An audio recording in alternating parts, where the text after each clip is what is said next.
오늘 우리에게 주신 하나님의 말씀은 고린도전서 1장 1절에서 9절 말씀입니다. 제가 봉독하겠습니다.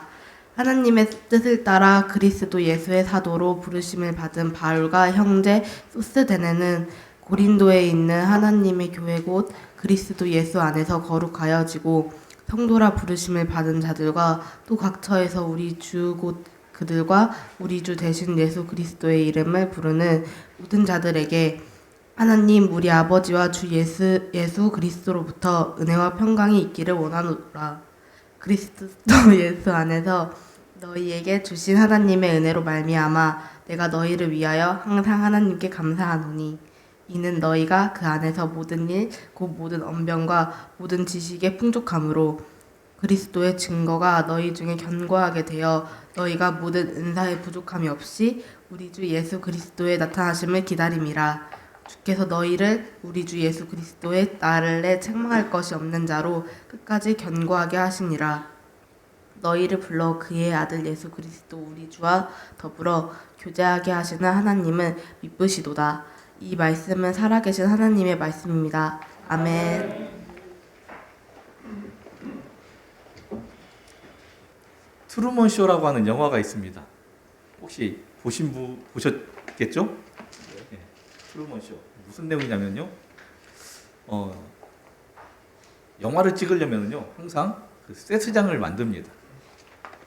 조그맣게 만들기도 하고 크게 만들기도 하는데요. 이 트루먼 쇼는 아예 한 도시를 세트장으로 만듭니다. 빌딩도 짓고요, 주택 단지도 만들어 놓고 또 바닷가도 있고 또 산도 있고 굉장히 어마어마한 세트장을 만들어 놉니다. 그리고 트루먼이라고 하는 그 한 사람, 그 아이가 태어날 때부터 이제 성장할 때까지 한 시간도 빼놓지 않고요, 이것을 TV로 생중계하는 그런 내용입니다.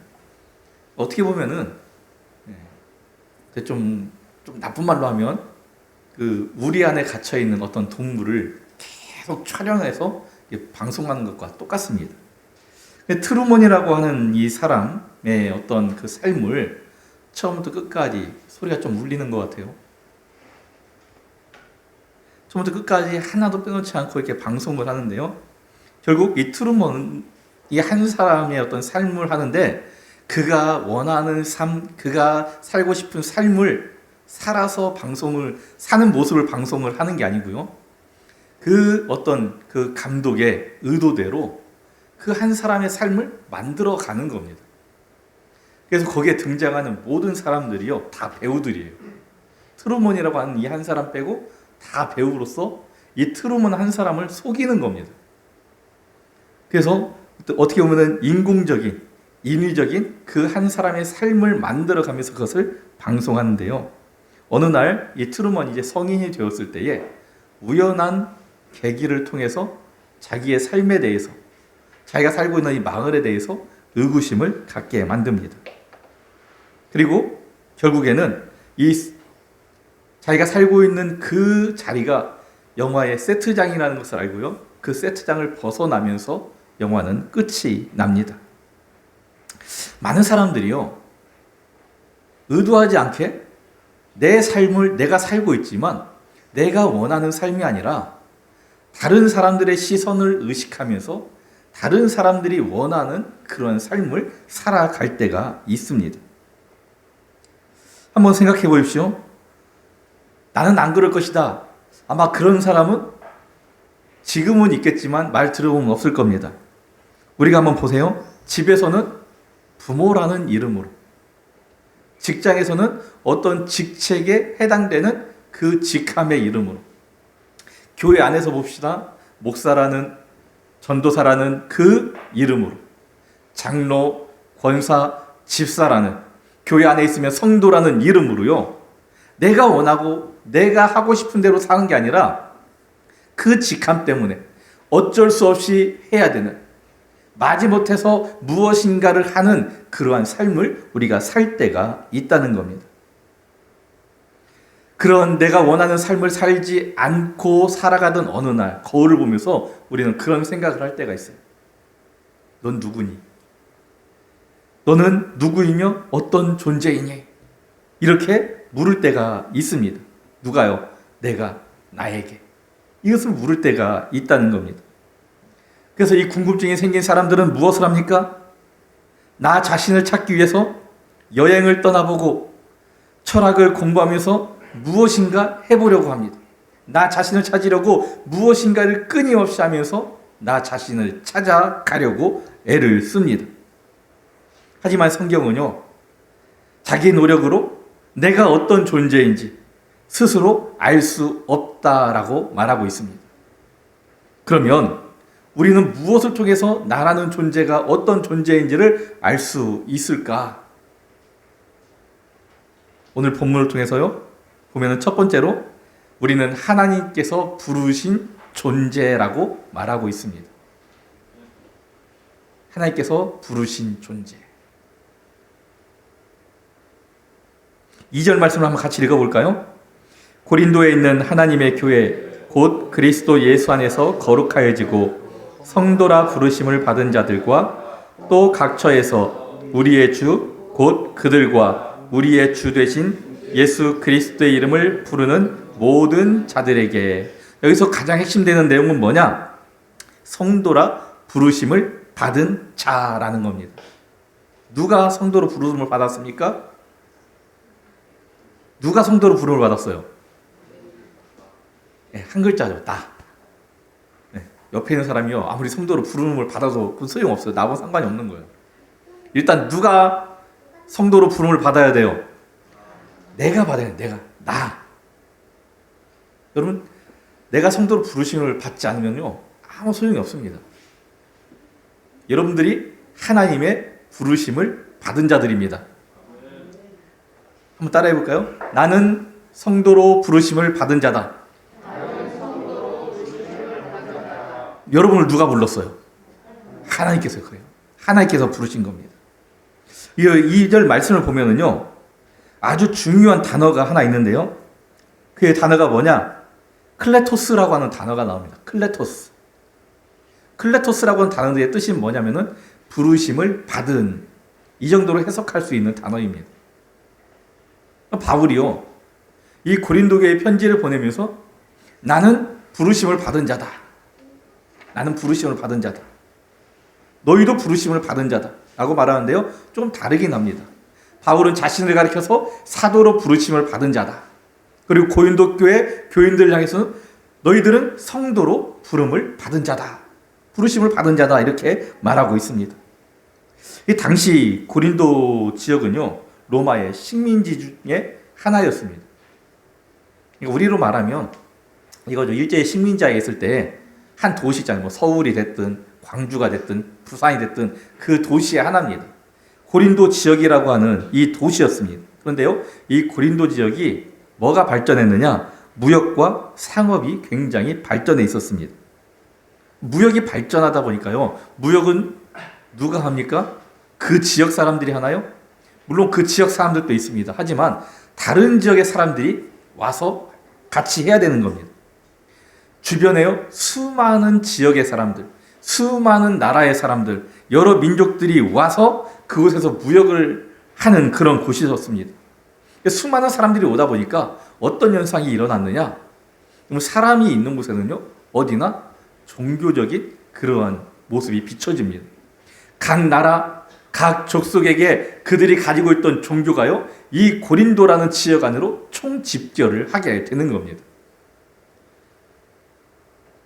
그래서요, 이 지역에서 내가, 나라고 하는 이 한 사람이 다른 사람들에게 인정받으려면, 다른 사람들에게 무시받지 않고 살아가려면 내가 누구인가 라고 하는 것보다요, 내가 무엇을 가지고 있는가, 이것이 훨씬 더 중요했어요.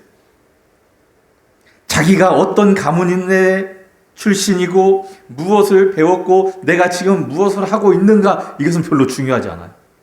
뭐가 중요하느냐? 내가 무엇을 가지고 있는가.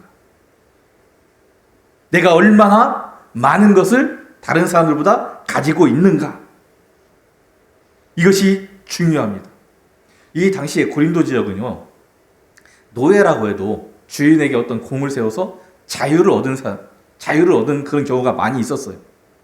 그러니까 사람들은 여전히 그를 노예로 보고 있지만 이 노예가요, 자유를 얻었기 때문에 열심히 일하고 무엇인가를 얻게 되고 다른 사람이 갖지 못하는 것을 갖게 되면은요, 얼마든지 새로운 삶을 살 수 있었습니다. 사람들에게 인정받는 삶을 살 수 있었던 거죠. 그래서 당시 고린도 지역 사람들에게 있어서요, 가장 중요했던, 그 삶에 있어서 가장 중요했던 건 뭐냐? 내가 무엇을 가지고 있는가? 내가 무엇을 쟁취할 수 있을 것인가? 내가 무엇을 차지할 수 있을 것인가? 이것이요, 그들의 인생의 가장 큰 목표였습니다. 지금 우리나라의 사람들의 가장 큰 목표가 뭐예요? 우리나라도 뭐 별반 다르지 않는 것 같아요. 얼마나 많은 월급을 받는 직장에 취업하냐. 젊은이들의 목표가 바로 그겁니다. 내가 하고 싶은 것, 내 꿈, 이것을 달려가는 게 아니라요, 무엇을 얼마나 더 많이 얻게 되는 직장에 들어가느냐. 이것은 젊은이들의 잘못이 아니라요, 국가 정책의 잘못입니다. 왜 그러느냐? 국가가 대학교를 평가를 할 때요, 그 평가 기준이 그거예요. 4대 보험이 되는 직장에 얼마나 들어갔느냐. 아무리 그 대학의 출신이요, 다 취업을 해도 4대 보험이 해당되지 않는 직장에 취업한 것은요, 취업한 것을 인정하지 않습니다. 그러니까 대학들이 뭐에 목을 매겠어요? 그 취업률이 높아야 국가의 지원을 받으니까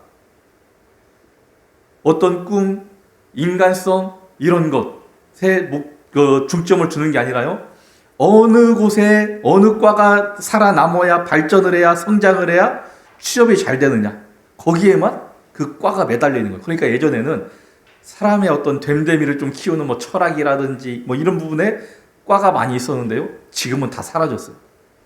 우리나라 대학에 철학과가 있는 곳이 지금 남아있는지 모르겠습니다. 물론 철학을 한다고 해서 인간의 됨됨이가 뭐 살아나는 건 아닙니다. 하지만 그나마 없는 것보다 낫겠죠. 그러니까요, 고린도 지역의 당시 상황이 바로 그거예요. 얼마나 더 많은 돈을, 얼마나 더 많은 것을 내가 쟁취해서 가질 수 있느냐, 얼마나 많은 것을 소유했느냐, 이것이요, 그들에게 통용되는 유일한 덕목이 되어버리고 말았던 겁니다. 그런데요, 그들의 그런 생각, 그런 삶의 목적을요, 거부하는 한 사람이 나타납니다. 누구냐? 바울이라고 하는 사람입니다. 바울은요, 그 당시에 고린도 사람들이 내 노력으로 내 삶을 만들고 내 노력으로 내 어떤 영향력을 넓힐 수 있다라고 생각하는 사람들의 그 말을요, 부정합니다. 너희는 자신의 노력으로 만들어지는 존재가 아니다. 그리스도께서 이미 만들어 놓은 그 은혜를 너희가 받게 되면 너희가 완전해진다 라고 외치고 다니고 있었습니다. 이 내용 중에요, 하기오이스라고 하는 단어가 있습니다. 이 무슨 말이냐? 도덕적으로 완벽하게 되었거나 거룩한 상태가 된 성도들을 의미하는 단어가 아닙니다. 우리가요, 하나님의 부르심을 받을 때 어떤 상태에서 부름을 받았을까요? 여러분들이 완전하기 때문에, 여러분들이 뭔가 이루어 놓았기 때문에 하나님께서 여러분들을 부르셨나요? 우리가 하나님의 부름을 받을 때에는요, 완벽한 존재가 아니었습니다. 죄인될 때 하나님께서 우리를 부르셨어요. 예수님께서도 이 땅에 오셔서 사람들에게 말씀하시잖아요. 내가 의인을 부르러 온 것이 아니요 죄인을 부르러 왔노라. 우리가 부족하고 연약하고 모자랄 때 하나님께서 우리를 부르셔서요, 우리를 부르신 이후에 우리에게 하나님의 능력을 주시고 은혜를 베풀어 주셔서 완전하게 만든다는 겁니다. 쉽게 말하면 이거예요. 여러분들 손님이 옵니다. 여러분 집에 아주 귀중한 손님이 와요. 그럼 간식 하나 준비할 때도 그냥 마트 가고 그냥 새우깡 한 봉지 사다가 뜯어놓고 뭐 접대하지, 이렇게 하시는 분 있나요? 그런 사람 없어요. 조금 더 보기 이쁜 거, 조금 더 완벽한 것, 이것을 준비해서 대접하려고 합니다. 근데요, 하나님 앞에서는 그게 아니라는 거죠. 예를 들어서 이 컵이 있습니다. 이 컵 이렇게 작년에 이렇게 바꾸시면서 우리 권사님들이 열심히 정말 고르고 골라서 아마 이 컵을 가져오신 걸로 제가 기억을 하는데요. 컵을 살 때도 어떻게 해요? 다 살펴봅니다. 이게 반드시 잘 만들어졌구나. 어디 흠난 곳이었구나. 다 살피고요. 이상이 없으면 이것을 사옵니다. 그랬죠? 네. 그렇게 믿습니다. 그런데요, 하나님이 우리를 부르신 건 그게 아니라는 거죠. 조금 흠이 있어도, 조금 뭐가 났어도 우리를 부르시고요. 하나님께서 부르신 이후에 우리를 완전히 변화시켜 주시는 그 은혜를 베풀어 주신다는 거죠. 그게 바로 조금 전에 말씀드렸던 하기오이스라고 하는 이 단어의 뜻입니다. 그러니까요, 흠이 많은 우리를 하나님께서 부르시고 우리를 완전케, 우리를 깨끗게, 성결하게 변화시켜 주셨다는 거예요. 원래의 우리 창조의 그 모습대로 만들어 주셨다는 겁니다. 한번 생각해 보세요. 아담이 하나님께로부터 창조 지음을 받고요, 에덴 동산에서 살았습니다. 그런데 쫓겨납니다. 왜 쫓겨납니까? 죄를 지어서 더 이상 하나님과 함께 있을 수 없어요.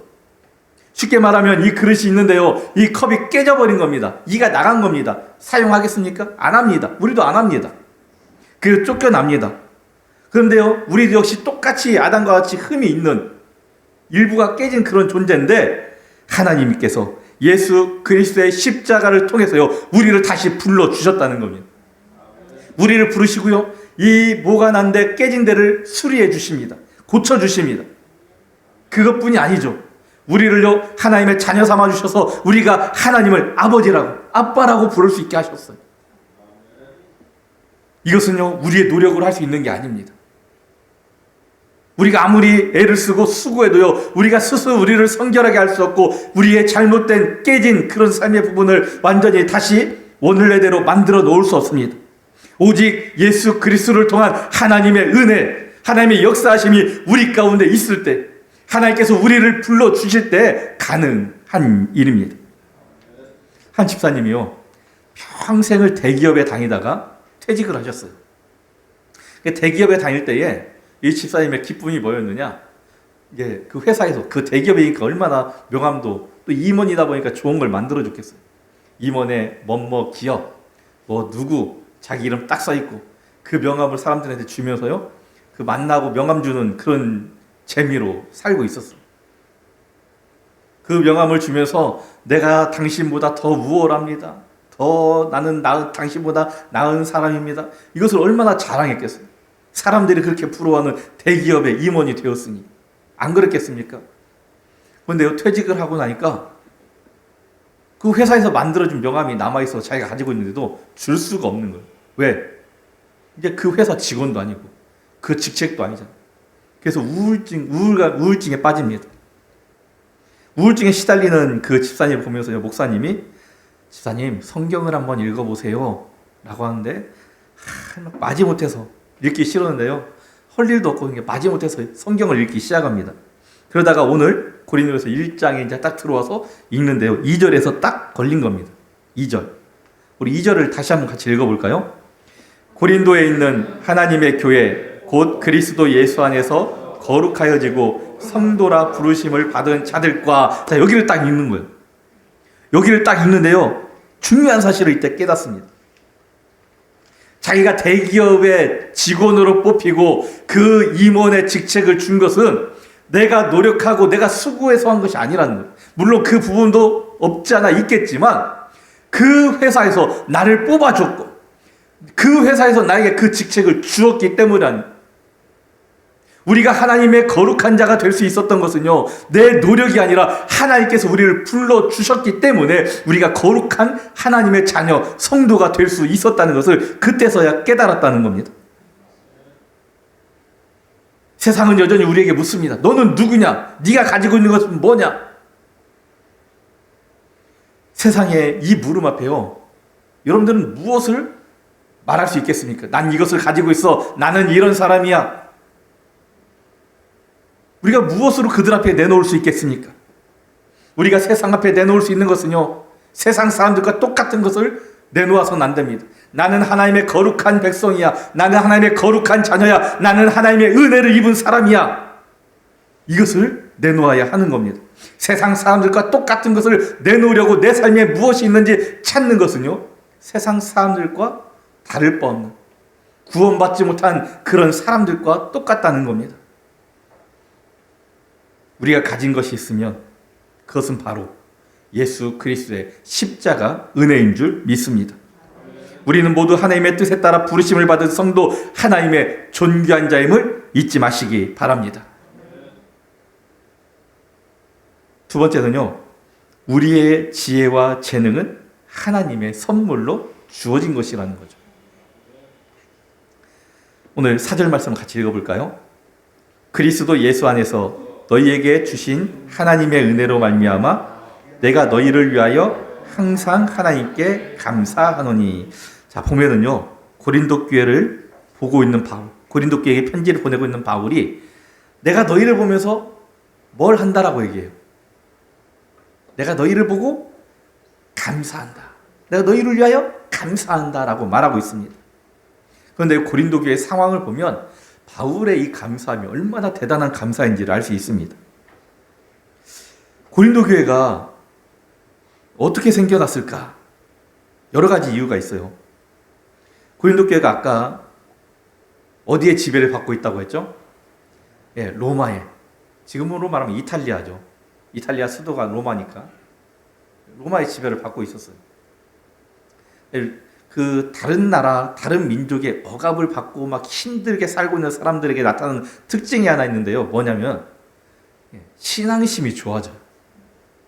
이 자기들이 받고 있는 이 고난을 이겨내고 해결해주고 자기들에게 자유를 줄 그 무엇인가 초월적인 존재를 찾는데 그게 바로 종교이고 신을 찾게 되는 거죠. 이 고린도교의 그리스 사람들도요, 역시 마찬가지로 신을 찾기 시작한 겁니다. 자, 그런데 신을 찾는 그들에게 고린도 지역은 어떤 지역이라고 했습니까? 상업, 무역이 발달해서요, 주변에 있는 수많은 나라, 수많은 민족이 다 찾아오는 나라예요. 그런데 수많은 민족이 찾아올 때 그들이 팔고 사갈 물건만 가지고 오겠습니까? 아니라 그들이 믿고 있던 종교를 다 가지고 옵니다. 그래서 그 안에서 어떤 일이 일어났느냐? 종교가요, 굉장히 만연해지는 거죠. 이런 이유 때문인지 이 고린도 지역에 복음이요, 다른 지역보다 훨씬 더 빠르게, 더 깊이 들어갑니다. 이것 때문에 고린도 교회가 세워질 수 있었어요. 그런데 이것 때문에 고린도 교회가요, 굉장히 힘들어집니다. 무슨 말일까? 이 복음을 받아들인 고린도 교회 교인들이요, 하나님의 은혜로 말미암아 굉장히 기쁘고 행복하게 살아갑니다. 은혜와 감격 속에 빠져 있었습니다. 그런데 어떤 일이 일어납니까? 종교가 만연하다고 했잖아요. 상업이 발달했다고 했잖아요. 상업하는 이유가 뭐예요? 내가 어떤 이익을 얻기 위해서 하는 거잖아요. 장사하는 것은 내 이익을 얻기 위해서 하는 겁니다. 그러니까 내가 이익을 조금이라도 더 얻으려면 누구와 함께 해야 하는지 그들이요, 굉장히 눈치가 빨라진 겁니다.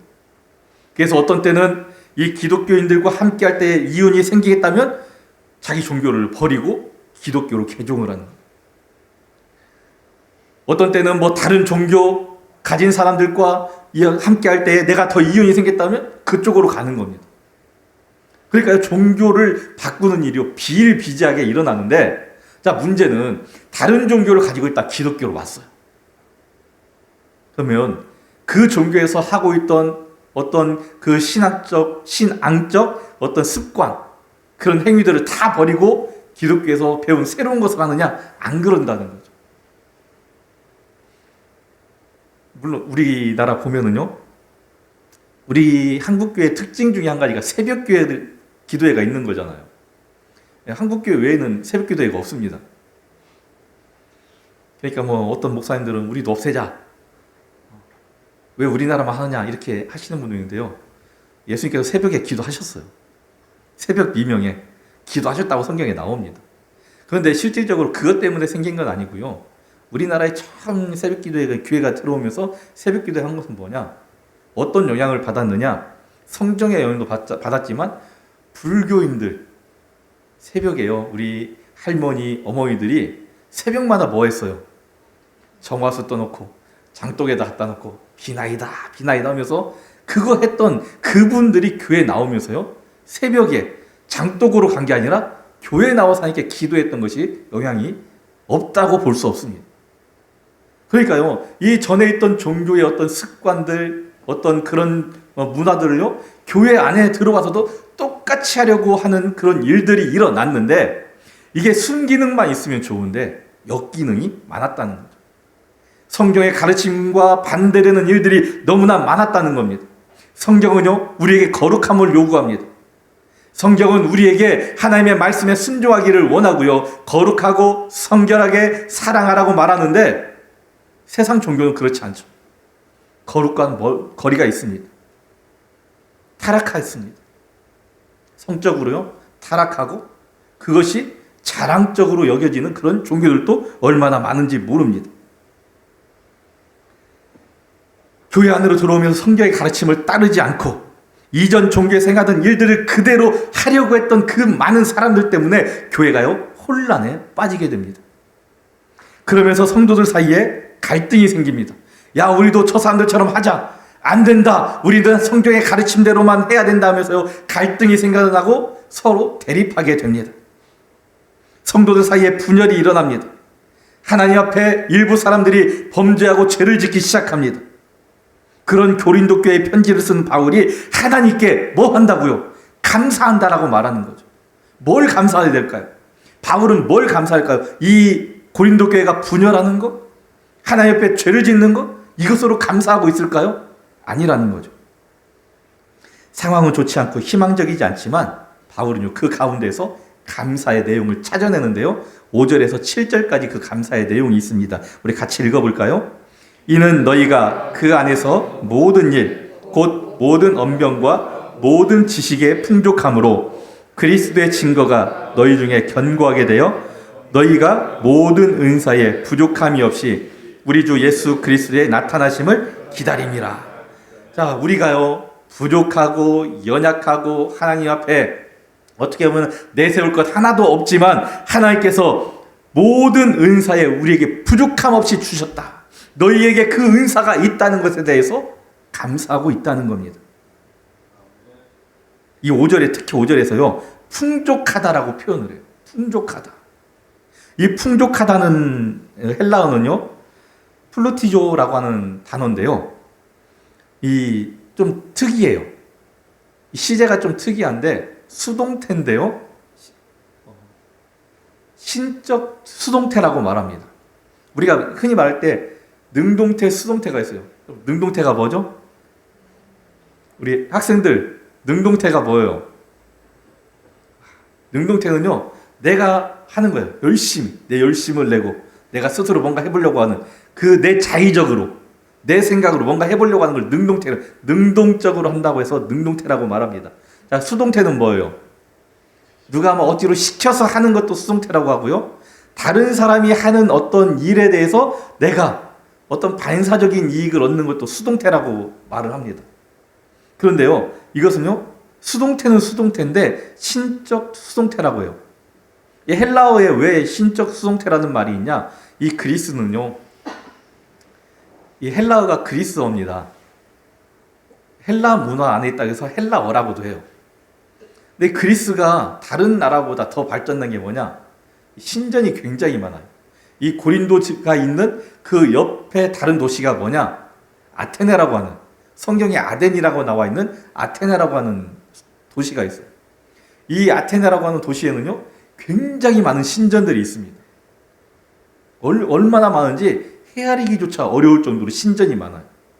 이 당시에요, 사람들이 살고 있는 집의 이 호수보다 신전의 개수가 훨씬 더 많았다라고 여겨질 정도로 신전이 많습니다.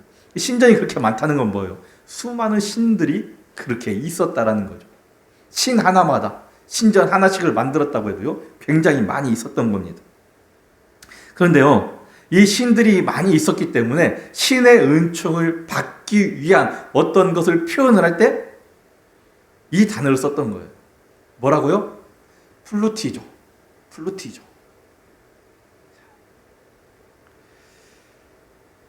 고린도 교인들은요, 그 지역 사람들과 마찬가지로 자신들의 지식, 말의 능력이요, 내가 공부를 열심히 해서, 내가 열심히 연습을 해서, 내가 열심히 노력해서 내게 생겨났다라고 생각하는 경향이 아주 컸습니다. 그런 이 고린도 교인들에게 바로 바울은 그게 아니다라고 말하는 거예요.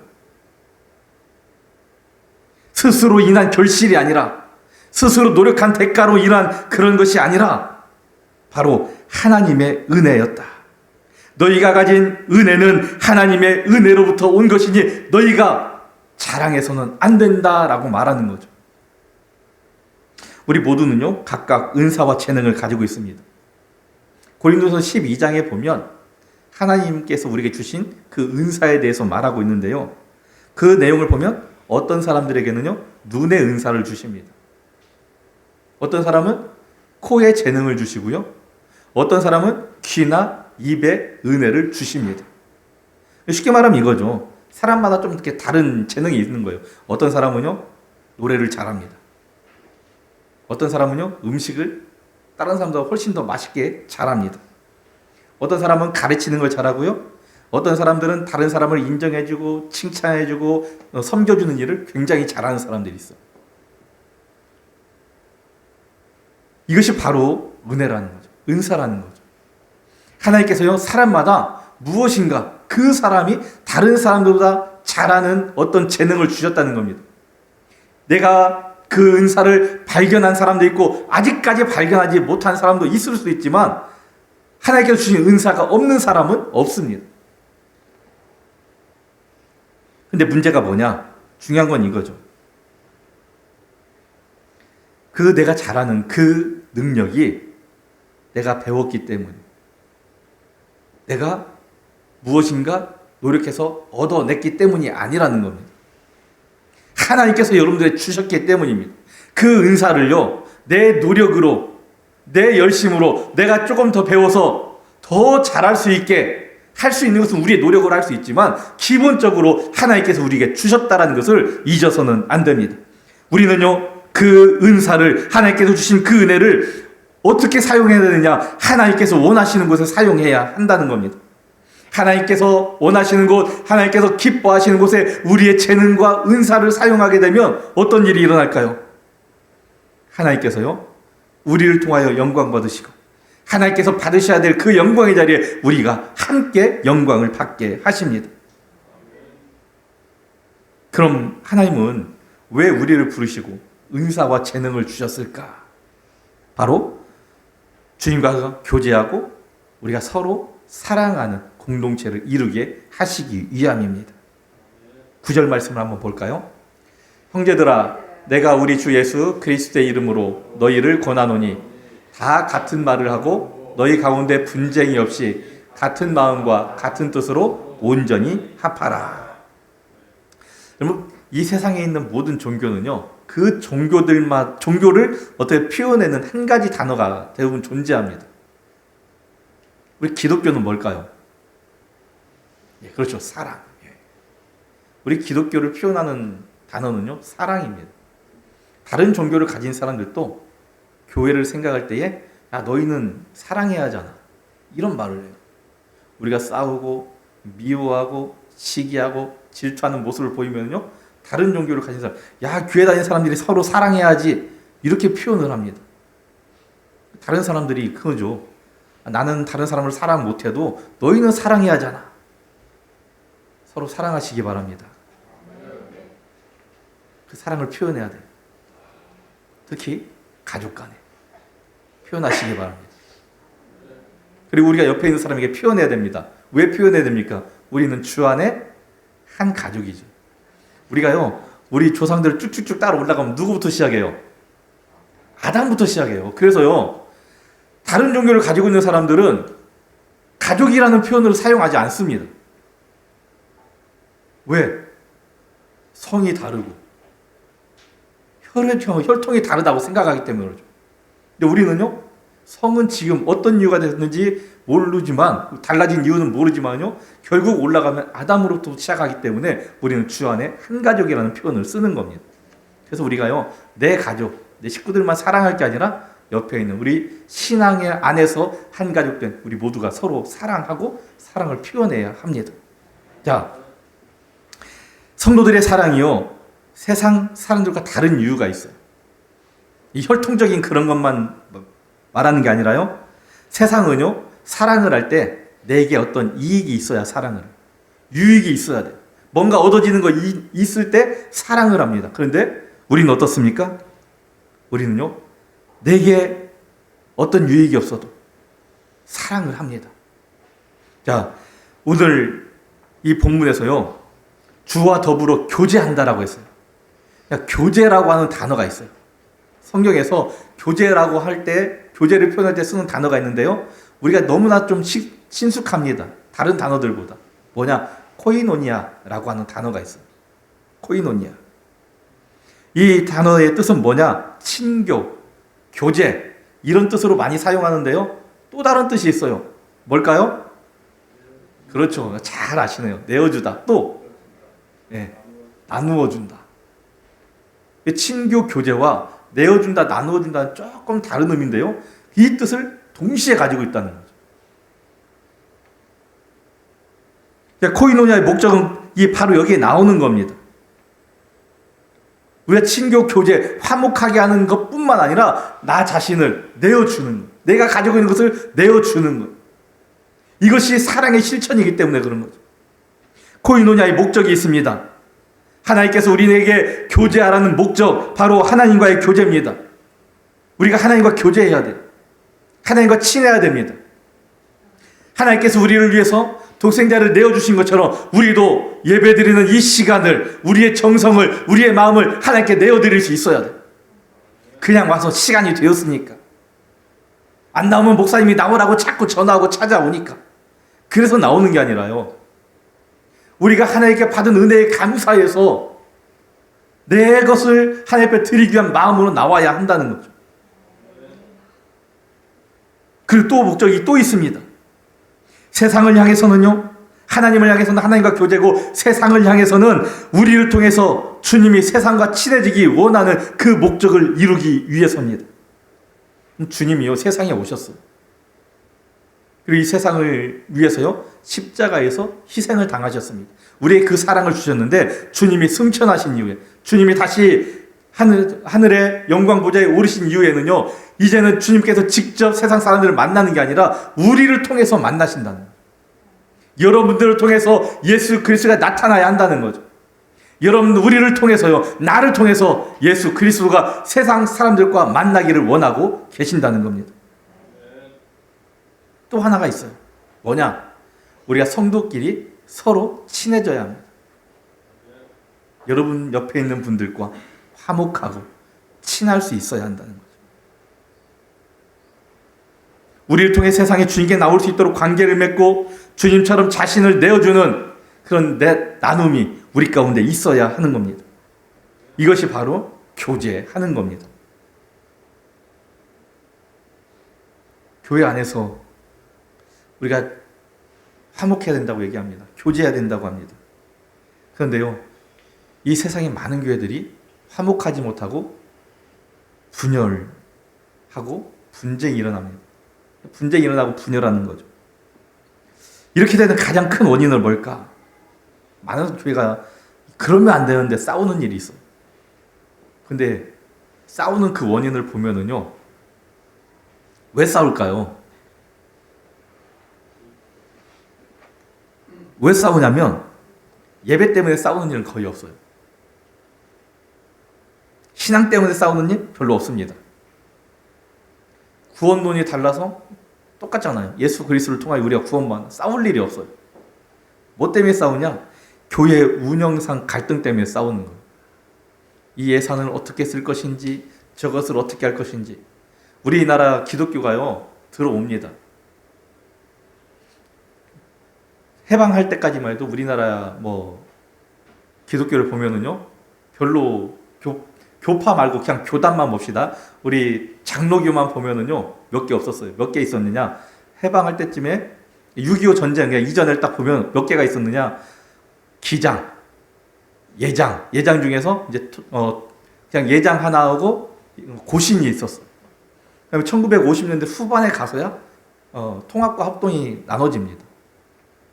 그러니까 별로 없었어요. 그런데요, 2013년 50년도 되지 않아서 예수교 장로회 안에 몇 개 교단이 생겨났느냐? 200개가 넘게 생겨났어요. 분열됐다는 거죠. 그만큼 서로 갈등이 있었다라는 거예요. 근데 그 갈등의 원인을 보면은요, 다른 것 때문에는 없어요. 예수님을 통해서만 우리가 구원을 받습니다. 다 똑같아요. 그럼 뭐 때문에 싸웠을까? 이런 것 때문에 싸우는 거예요. 행정적인 것들. 우리 총회장을 뽑는데 과반수 이상으로 합시다. 아니, 총회장 쪽은 3분의 2 이상 해야지. 과반수면 어떻고 3분의 2면 어떻습니까? 이런 걸로 나눠지는 거예요. 교회 예산을 어디에 더 많이 사용합시다. 그거 싫습니다. 여기에 더 사용해야 됩니다. 이런 것들 때문에 싸우는 거예요. 이런 것은요, 우리가 협의점을 찾아갈 수 있는 거예요. 서로 포용하고 사랑하고 대화해서 우리가 서로 합의점을 찾아갈 수 있는 거예요. 예수님으로 구원받습니다. 아닙니다. 라고 했을 때는 당연히 정죄하고 갈라져야 되지만, 그렇지 않은 것은 나눠져서는 안 된다는 거죠. 그런데 교회 안에서 그런 것들 때문에 너무나 많이 싸우고 있어요. 고린도 교회 문제가 바로 그런 거였어요.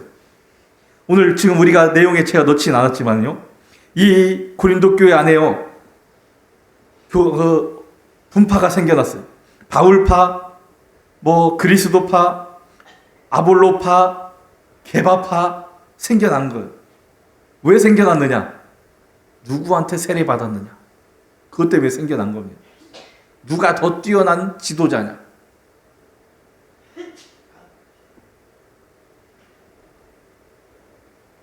이런 문제가 고린도 교회 안에 있었는데요. 고린도 교회가 잘한 게 있습니다. 뭘 잘했을까? 바로 하나님의 말씀을 따랐다는 거죠. 성경에 있는 수많은 교회들이 있어요. 에베소 교회, 빌립보 교회, 서머나 교회, 빌라델비아 교회, 굉장히 많이 있어요.